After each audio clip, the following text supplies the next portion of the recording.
Hey everybody, I'm going to test this car battery jumper on my lawnmower. It's close. I think it's close. The battery has just been charged, but for some reason it won't turn over.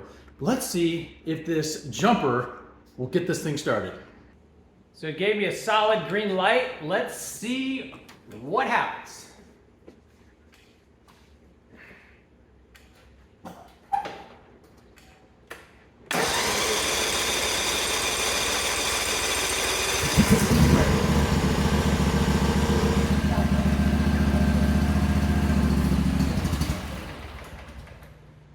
That's what I'm talking about.